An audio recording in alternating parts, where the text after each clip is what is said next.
Come in. Welcome. I'm E.G. Marshall.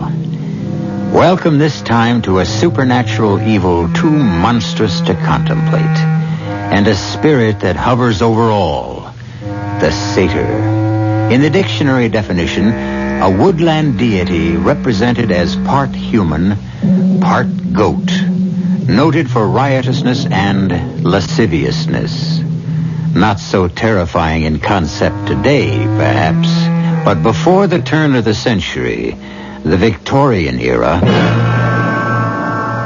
No, Alfred, no. I'm in my own park. It wasn't me night off, so I've got to sneak in safe and sound without the mistress knowing. See you Thursday night. Right this rain, and keep your hands to yourself.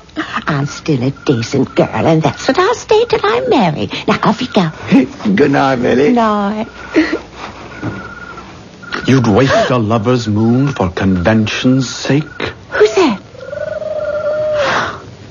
You look like... Oh, you can't be... Oh, sweet Mary, protect me. Not against me. There is no protection against me.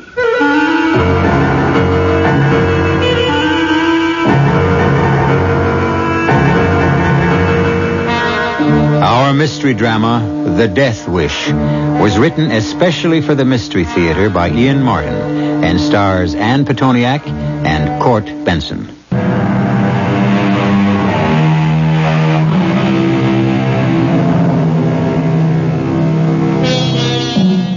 Another definition, just for the record. Another dictionary. Satyriasis. An abnormal sexual desire in men.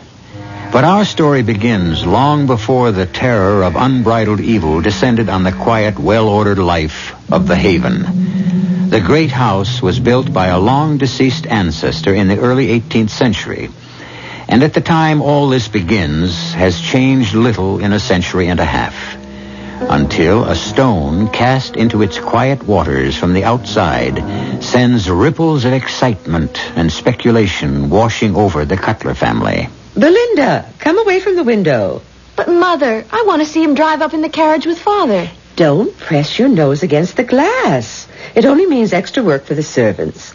Besides, they're not due for at least 15 minutes, even if the train was on time. I don't see why we have to saddle ourselves with someone extra in the house, particularly a man. That's just sour grapes, Barbara. Belinda, come away from the window. Oh, all right. But won't you please call me Linda? You were christened Belinda. I know. Grandmother was Bella. You're Beatrice. My brother is Bruce. My sister is Barbara. And I'm Belinda. Why do we all have to be B's? Because your grandfather's name was Brian, and your father's name is Blake. It's all in the family. Papa's name was only accidental. The rest was all planned. Oh, what's in a name, as I've so recently found out? I'd rather you didn't bring up that subject in front of your young sister. Linda's nearly 18. For heaven's sakes, Mother. It isn't as though divorce was a dirty word or something. Don't delude yourself.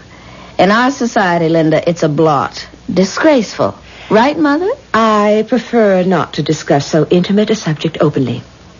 And your sister's name is Belinda. Oh, for God's sake, the old witch isn't alive anymore. Grandmother's done us all the harm she can.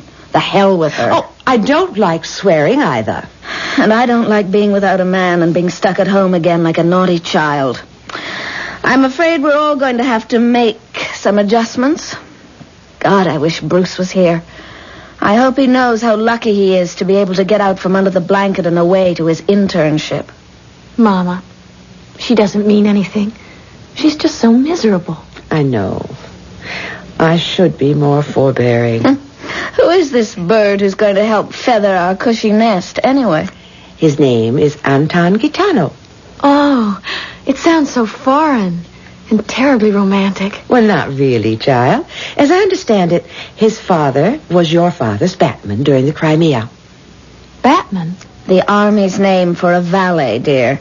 We can't have our officers fighting wars without their boots shined. I shouldn't be so sarcastic, Barbara. If it hadn't been for Anton's father, you wouldn't be here, or your brother, or your sister. He saved Blake's life at Gallipoli and very nearly lost his own. He is, or was, just as English as we. Gitano? Isn't that Spanish? Well, Blake told me that's a gypsy name. But of course, his family had lived here for generations. I never met him, but he had the most beautiful wife. I remember being quite jealous of... Excuse me, Mama, but they're here. I can hear the carriage. I can see it. It just came round by the poplars. Oh, he's the most beautiful thing you ever saw, Mama. Like a fawn. A fawn? Well, I don't mean he's half man, half, you know. He certainly is all man, I'll grant you. That aquiline face. That's what I meant. Like an ancient Roman. Or a Greek god. All right, that's quite enough nonsense from you both. Now put yourselves together. And for heaven's sakes, compose yourself and greet our guests like ladies. Just be kind and gentle women. After all, the boy's father has been dead for many years now, and he has just lost his mother. How long is he expected to stay? Only till he gets settled down here and finds some employment, I hope. I really don't know. Your father was so strange about him. What do you mean, Mama? Well, it's so unlike Blake, but I really couldn't pin him down. I'm not even quite sure if he's a guest or if your father means to give him some work about the grounds or something. Beatrice, I have our guest with me. Come in, Blake, dear. We heard you drive up. We can't wait to meet him. Hello, my dear. Barbara, Belinda. Ladies, may I present the son of the man who made you all possible in my life, Mr. Anton Gitano. I'm charmed. My wife, Beatrice. How do you do? Your servant, madam. My older daughter, Barbara. A pleasure, Miss Cutler. Mrs. Trenholm, actually. Ex, since I'm no longer married. My condolences about your husband. Oh, he didn't die. I divorced him. The more fool he for deserving such a fate. And the world is a better place. Yes, and my youngest, Belinda. Charmed. I hope I can be sure that you're still unattached and fancy-free. Belinda isn't even 18 yet. Anyone so beautiful would have to be. Although she seems so much more mature. You're very continental. You know just the right things to say. Do I? Then I am pleased. Because to tell you the truth, I'm shaking in my boots. You find her so formidable? Perhaps my butterflies come from being among such a bevy of delightful female companionship. Or that I feel dusty and travel-stained. Would you ladies excuse me if I change and freshen up? Of course, Anton. May I call you that? I wish you would. Very well, then, Anton. We're the ones at fault. We should have given you at least a moment to yourself before plunging you into the family circle. Blake, shall I ring for Jarrett, or will you see Anton to his room? Jarrett's seeing to the unloading of his baggage right now. I'll show him. Where have you put him? Well, I thought with Bruce away and so many clucking hens on the second floor, he'd be happier with the third floor almost to himself. The maroon and gold room? I'll be happy whatever room you put me in. Wherever it is, I'm really an imposition. Oh, we don't feel that way at all. Please. I can only hope to repay you for your welcome. I'll see you up, Anton. Beatrice, ring down and tell Jarrett where to send his luggage. With your permission, ladies, I shall see you at dinner. And I hope to be a bit more presentable than now. Yes, I'd like to have a word with you, Beatrice, as soon as I see Anton settled. Of course, dear. In the library? Yes, dear. Oh, Mother, looks like you're in disfavor. Oh, did I know the young man would be as charming and educated as he turned out to be? What difference does that make? Oh, my dear innocent. Banished to the third floor, practically with the help. I'm afraid Father thinks Mother made a slight social gaffe. The help are on the fourth floor. And besides, I didn't, and I don't think it appropriate for a single young man to be roaming a floor where two young single females... Oh, really, Mother? What do you expect him to be? Peeping Tom or Ralph the Raper? Barbara. I agree with Mother. You're really terrible. He's so polite and so handsome. But I'll make a confession. I think Mother's instincts are right about this young man. For all his charm, I wouldn't trust him on the same corner with me let alone around me. I never heard anything so unreasonable in all my life. I quite agree with you, Belinda. But you must remember your sister has been terribly hurt. I'm afraid for a while anything in trousers will look to her as though he had horns growing out of his head, hoofs instead of feet, and a long forked tail. Oh, thank goodness for you, Mama. You keep us all on an even keel. I don't know what we'd do without you. Well, you're going to have to do without me right now, Belinda. I have to go and face your father. Well, I don't see why he couldn't have been in the room next to Bruce's. Well, there's only one bathroom on the floor, dearest, and with both the girls home, I thought there might be some embarrassment about... well, you know, they're not used to a stranger around, and they're not... Then what? Well, I'm not quite sure of so many things, Blake. How long will he be here? Just what his position is exactly. Well, what does that mean? Well, is he a guest, or do you expect to employ him? Well, I'm dashed if I know myself, Bee. It's all been so sudden and unexpected. The past rearing its head up like this. Well, you do owe the boy a great deal after all. What's that? But his father did save your life, didn't he? Oh, yes. Yes, at Gallipoli. Carried me out of the water after I was wounded. I'd have drowned otherwise. I'm so sorry I never met the father to thank him. I do remember his lovely gypsy wife with her great, haunting dark eyes. Was he her only child? Well, I don't know. I suppose. They went back to Spain so shortly after that. Uh-huh. How did her husband die? Well, apparently he just disappeared. I haven't got all the facts. Carla, Mrs. Gitano's letter was quite brief. He seems a fine boy. And very well-mannered. It's going to be a pleasure to put him up till he decides what he wants to do with himself, I'm sure.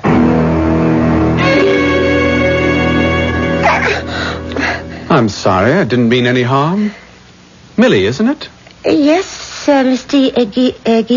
Gitano? It isn't difficult. Gitano. It means gypsy in Spanish. Oh, I knew when I saw you. I should have let the butler bring your things up. Why? You afraid of a little fun, Millie? Not exactly, but I have my own steady, Alfred. And I'm a decent girl. Do you know, Millie? They're the very best sort. I'll have one of the men bring up the rest of your things.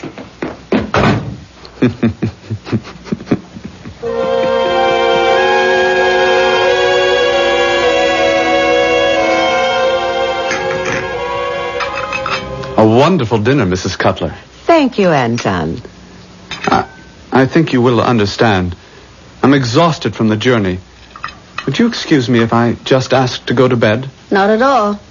As my mother was saying to me just before you arrived, nuestra casa es su casa. And I'm glad to be so welcome. I shall try to take advantage of it. But tonight You get on to bed, youngster, like the rest of us. We can all use a good night's sleep.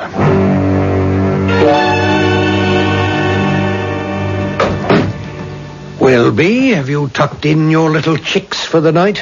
Long ago.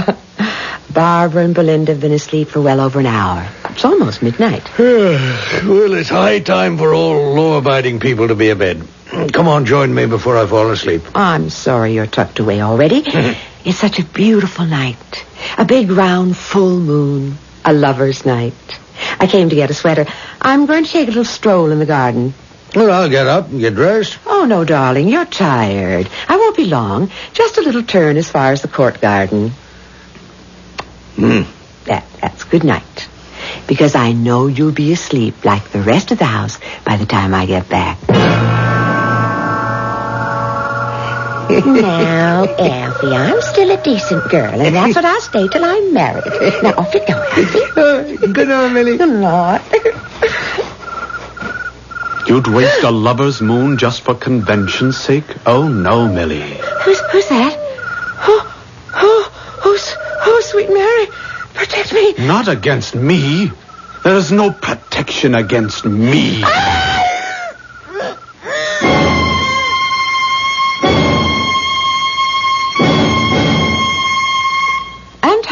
Mrs. Cutler, what are you doing here? I was just taking a stroll before... It's Millie. What have you done? Oh, my Lord. What kind of a man are you?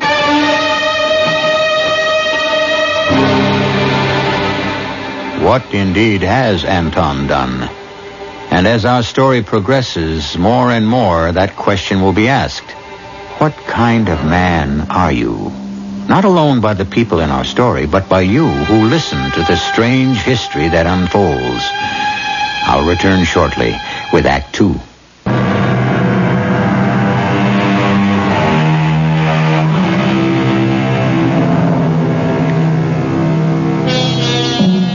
It is no moment for the squeamish, this midnight encounter in the court garden of the great manor named the Haven. The garden itself is surrounded by an 8-foot-high brick wall. The only entrance, the wrought iron gate at which Mrs. Cutler has stopped. The garden itself is evergreen, its paths moss and lichen covered.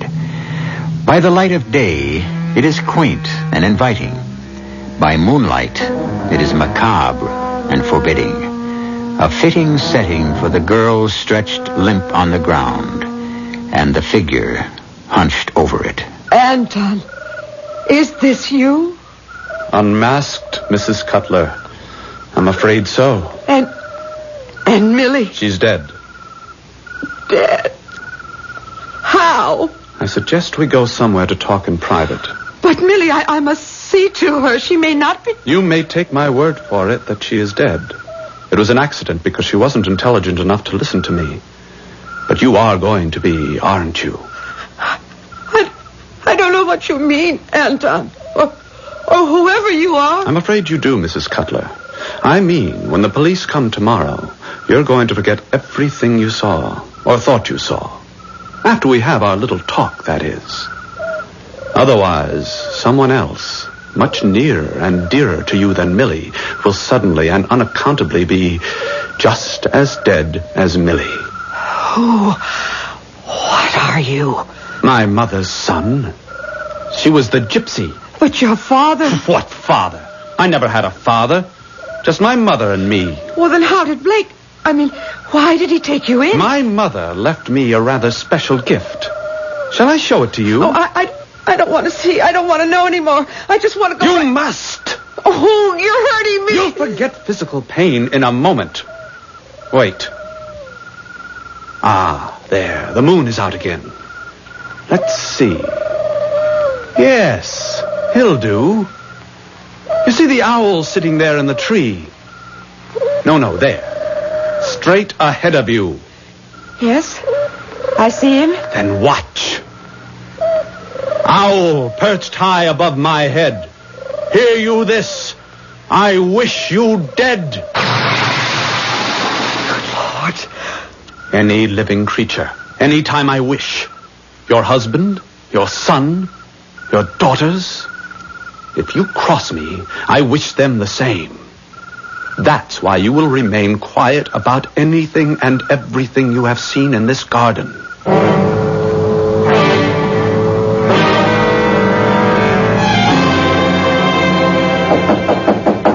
It's Blake there. Come in. What time is it? Well, it's nearly 10 o'clock, Bee. Oh, good heavens. Now, how could you let me sleep so late? You seemed absolutely exhausted this morning. I couldn't manage to wake you. I know. I had a terrible dream. Must have been a dream. Kept me awake till dawn. What kind of a dream? Oh, it doesn't matter. I don't want to talk about it. 10 o'clock? What are you doing home from business? Well, there's been a terrible accident. Oh, what? I'm afraid the police are here, and they wanted to ask you a question or two. Me? Why me? What sort of accident? One of the upstairs maids was found by the gardener in the court garden this morning. What do you mean, found? Dead? Yes, I'm afraid so. The cheeky, lively little one, Millie, I think her name is. That it wasn't a dream. What did you say, Bee? I said, This is just like a bad dream. Poor little Millie. But why on earth would the police want to see me? Well, darling, I happened to mention that you took a stroll outside last night about midnight and that you mentioned you were going as far as the court garden. But I didn't. It was chillier than I thought, so I turned back. What happened? Well, it's all so strange. Apparently, Millie nipped out of the house last night to meet a boy she knew. Alfred Pinster. He's a local groom at the public stables. And they think he did it. Oh, no, he's in the clear. Fortunately for him, the ground in the court garden was damp. There wasn't a trace of his footsteps in there. Only the girls and... And what else? Well, what killed the poor child? That vicious billy goat of Tam Pierce's. Apparently it got loose last night and chased Millie into the court garden.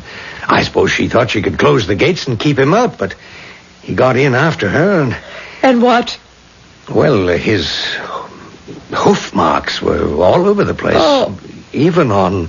Well, he must literally have trampled it. Oh, how terrible. Yeah, it was a lucky thing for young Alfie, though. Otherwise, it would have looked like a plain case of, to be polite, assault. That, too. Well, let me get dressed. I really should talk to the police myself. Well, good morning, Mr. Gypsy. And to you, Mrs. Trenholm. A victory for accuracy. We both have each other's names correct. You speak Spanish? Not much, but I looked up Gitano. It rang a chord. A pleasant one, I hope. Nothing pleasant about this morning after what happened to poor Millie. I've got to get some fresh air. I'm going for a ride. Excuse me. Would you allow me to join you? Suit yourself. But I warn you, in my present mood, I'm somewhat restless. I accept the challenge. Challenge?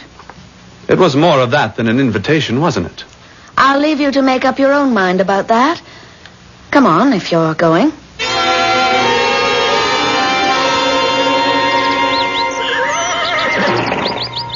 I love the view from here.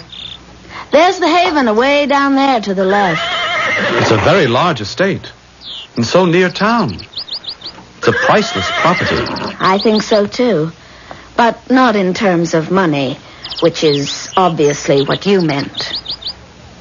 Why don't you like me? I never said I didn't. You didn't have to. I can sense it. Maybe it's because I've been through a bad experience with Trevor. Maybe it's because you're just too charming and too beautiful a man to be quite true. And maybe it's because you're much too young. Too young for what? For me. If that's all that's worrying you... Oh, for heaven's sake, don't take me literally. I only... Let me go, please, Anton. Not till I prove to you that I am not a boy. Very well. You are a man.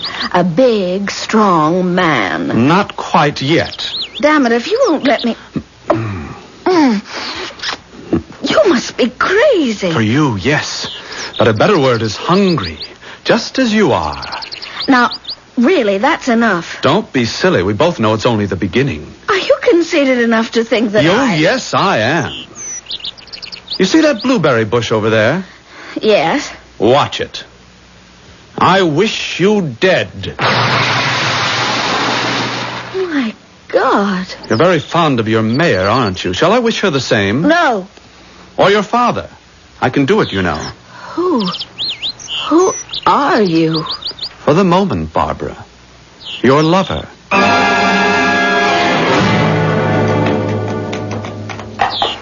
You might as well have wished me dead. I doubt it. You'll get used to me as a surrogate husband. I'll kill myself if you ever touch me again. You do, and I promise your father will die as I killed that bush. Why us? Your power must be the same anywhere else in the world. Why do you come back to haunt us? Because my mother ordered me to, and she... Why do you stop? You mean when she died? If you want to call it that. I mean, when her time had come. I don't understand. I don't understand anything. I still ask you, why us? We do not question the orders of our superiors. Come, let's Let's get back to lunch. I'm ravenous. But you ride with him almost every day, Barbara. Why can't I go with you sometimes? Hush, Linda. Stay away from us. But it isn't fair. You're too old for him anyway. And you're too young for him. You stay away from him. You hear? Why, you're jealous, Barbara. Never mind what I am. Just stay away from him. I understand, Mrs. Cutler. You've been suggesting to your daughter Barbara that she's seeing too much of me. Can you blame me? I also understand that you have even gone so far as to try to persuade Mr. Cutler to send her away. Please, Anton. Please. Barbara's heart was broken by her divorce. The girl has enough agony to cope with. Don't hurt her anymore. I have no intention to. In fact, my intentions are quite otherwise. But if you want to protect her, remember the power I have and leave us alone. Please, Papa, I'm begging you. Papa, you haven't called me that, Barbara, since you were a little girl. Well, I'm not that anymore. Can't you? Won't you please send him away? I can't. I can't do that. And you know, too. He's like a cancer. Spreading and spreading till he infects and destroys us all. And how can we stop it? We're like puppets. All he has to do is pull the strings, and we have to dance to his command. We've got to stop him somehow, or we'll all be as good as dead. Stunned and shocked, Blake Carter stares at a beloved daughter who is emotionally coming to pieces before his very eyes. And yet, in those eyes, can we detect a puzzlement, a bewilderment that suggests he doesn't fully comprehend exactly what she's talking about? We'll find that out when I return shortly with Act 3.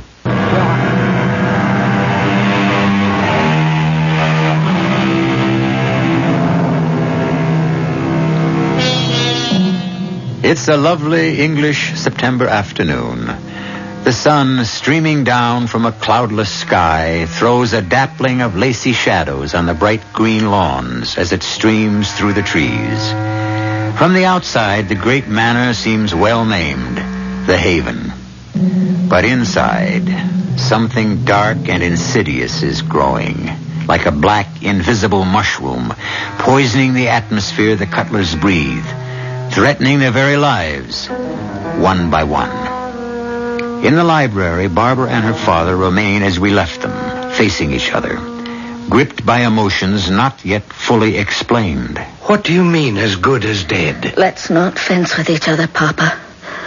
Obviously, you know his power and are as helpless as we are. Power? I don't understand you. To kill anything he wants, just by wishing it. Barbara, I really don't understand what you're saying. What do you mean his power to kill anything he wants to? Didn't he show you? Did you just take him at his word? Barbara, come, sit down for a minute. You're shaking all over. What is it, child? Oh, it's just remembering those first terrible, awful moments. Oh, Papa, he scared me. He really scared me almost to death. All right, darling. I won't let anything else hurt you if I possibly can. I couldn't help with Trevor, but I can with Anton, whatever it is. Tell me about it. And because of some trick with a bush, he forced you to... It wasn't any trick. I saw it die with my own eyes. Didn't he give you an example? Of what? Of how all he has to do is wish something dead.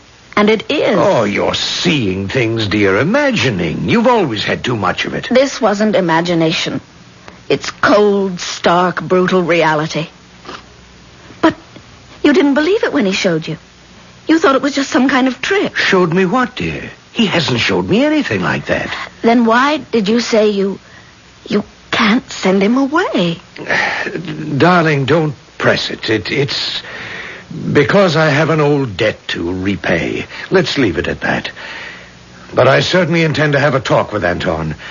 After what you've told me, I'm damned if I'll sit still for what's happened. I'll just take my chances unless he agrees to marry you. Marry me? Well, isn't that what you want? I wouldn't marry him if... Oh, Lord. I don't know what to do. Just leave it alone, Papa. Will you please? Let me try to work it out. But, Barbara... Yes, come in. Oh, I'm sorry, sir. Am I interrupting anything? No, not a thing. Come in. If I'm breaking into family business or something... I was just leaving. I'll leave you two together. Papa? Yes? Leave it to me. There's nothing for you to worry about, Barbara. I know how to handle myself now. But I... Leave it to me, please, and close the door. I have a feeling I did interrupt something. I'm sorry if I came at a bad time. You didn't. I want to talk to you. Well, then I feel better. I wanted to have a talk with you, sir. Well, I should think it's about time. So Barbara has been telling tales out of school. Quite naturally. I wonder just how much she has revealed and what she expected to gain by it. Isn't that what you wanted to talk to me about? Not exactly, sir. The subject I wanted to discuss was money. I can't imagine why you insisted on dragging me all the way down to the court garden, Barbara. It's never been your favorite spot. I hate it more than ever now, Mama. Mama, you haven't called me that since you were... I need reassurance. I need help. I'm scared to death. I'm clutching at straws, and that's what Father said when I went back to calling him Papa. But if ever we need to stick together as a family, it's now. Barbara, what is it? It has to be all or nothing now. Mama, wasn't it right here they found Millie dead? Yes. And wasn't it Anton who killed her? What do you mean? You can't deceive me. What did he do? Just point his finger at Millie and say, I wish you dead. And weren't you out here that night walking in the gardens as you often do? And didn't you see it? And didn't he threaten you to keep you quiet? Or one or other of us would be as dead as Millie was. You're barking up the wrong tree, Anton. I haven't any money. Let's not be foolish, sir. I've looked down on the estate from Cheltham Ridge, and I can see that it's worth a fortune. Well, that's true enough. But how far do you think you can stretch the repayment of an old debt? Your father saved my life. That's a lie. I had no father. Put it as you like. I was willing to open my home to you to try to find you a well-paying job. I don't want a job. I want the haven and all the land that goes with it. Impossible. What you already have is my daughter, and I will endow her with what dowry I can. I don't think you understand, Mr. Blake. I don't want your daughter. Barbara was just an extra bonus, a temporary necessity. What I want is the estate, in toto. Well, then you are due to be disappointed. It isn't mine to give, even if I were so inclined. Then how can you live here? Because I did exactly what you want to do. Oh, perhaps not for the same selfish reasons. I married into money. The estate came from my wife's family. And then I'm wasting my time with you. I'll get it from her. You're an amazing young man. I can't quite credit you. You seem to be as hard and unprincipled and unyielding as Bertie herself. Bertie? A nickname. And I assure you, not a fond one for Bella Chelton, my wife's mother, who willed this estate. Not to your wife? No, not to my wife. For reasons you perhaps know, she disapproved of our marriage, nor to my son Bruce. Barbara? Bertie didn't believe in divorce. Ah, then to Linda. To Belinda, a minor, in trust for 3 more years. So you see, your demands are impossible as well as unreasonable. But that isn't the point. Of course it is. She's an engaging and nubile youngster, and I know how she feels about me. We can get married right away. You'd need my consent, and the only way you'd get it is over my dead body. I'm past recognizing the cost of your threat to me and mine, and I... Hold up, old man. Whatever Barbara has told you, perhaps you don't recognize or refuse to accept the real cost. Very well. This is the moment of truth. Let's see. What's that? That's Scout, my retriever. It isn't important now. Oh, you'd be surprised how important. Down, boy, down. Sit. Why did you let Scout in? To wake you up to what you face. What are you after? Your promise that your rich little daughter shall be mine, body and estate. Or you start to lose everything you love most. Starting with, what was that asinine name of, oh yes, Scout. You must be mad. If you don't accept my proposition, so must you be. Now, look here. Certainly I knuckled under to you and your mother to save my happiness. But there is an end to compromise. To hell with your cheap threats. I've had enough of you. I'm ready to make my own confession. To prove my mastery over your master, Scout, I wish you dead. What have you done? What I can do to you, or yours, animal, vegetable, human, whatever I decide. Think it over, old man. I'll give you a reasonable time to make up your mind. Let's say till tomorrow night. You do understand, Papa, now. You do believe. Yes. But what can we do?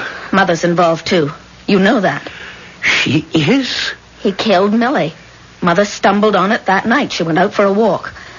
He's got us all involved, except Linda. Your little sister is no longer immune. He knows the money goes to her. He wants to marry her. You can stop that. The one thing I can do. But it's only temporary. It isn't the only thing we can do. What else? Anton enjoys killing things, whatever or whoever they may be. I've already promised to take him grouse hunting tomorrow. Why don't you join us? Oh, Barbara, I'm in no mood for sporting. There won't be any sport connected with this. While I keep his attention away from you, shoot him in the back. A hunting accident? Why not? Well, we'd never get away with it. Of course we can. He's nobody here, and everyone knows who we are, our family. Papa, it's the only way. You're more of a man than I am, Barbara. All right, we'll do it. Tomorrow morning is the execution. And nobody ever deserved it more.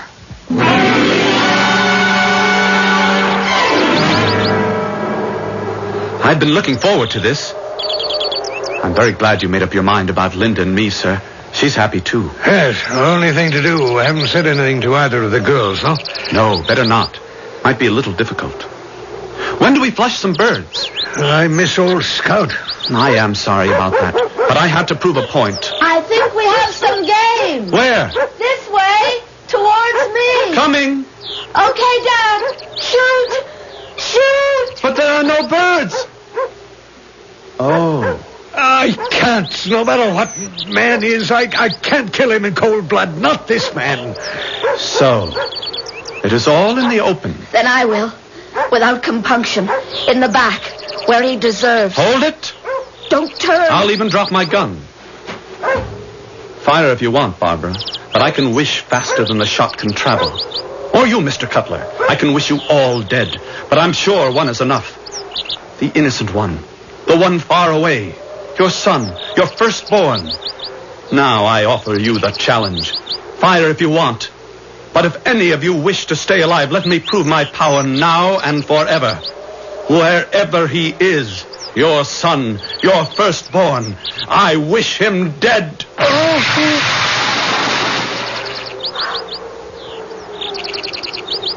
What happened?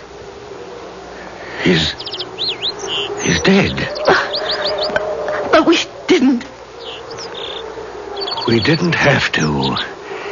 He killed himself. How? There never was a father that saved me at Gallipoli. Only an excuse to try to explain a black-eyed gypsy called Carla, who caught me in her spell and to whom I lost my head, my heart, and my honor. I should say your mother's honor. I've carried the shame of it all these years, till he turned up with that letter from her. Apparently, she never told Anton the truth. But he was My firstborn. I didn't want your mother to know. There are a lot of things about all of us we don't want anyone to know, Papa. And when you said she cast a spell, perhaps you were right. He said himself she was a witch. And look, now, where he's lying. What do you mean? I've felt it. Heaven help me. But maybe that's only in my mind. Still, I see him from the waist down, all hair and 2 cloven hooves. It was poor, innocent Linda who first called him a fawn. He was far more evil than that. Thank God he is without life, because what I see lying there is a satyr.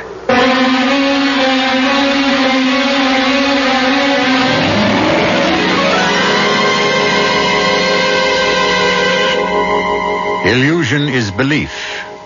Belief is illusion.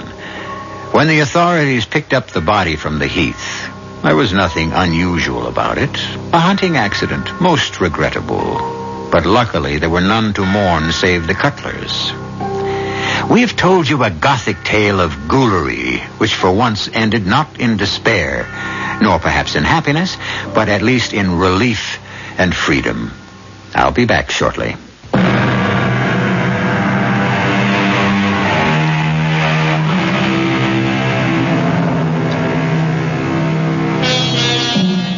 Mrs. Cutler never learned of her husband's ancient transgression. Barbara married soon after and was a woman who had learned how to make marriage work and thrive. And Belinda finally got her family to call her just simply Linda, which was enough for the moment.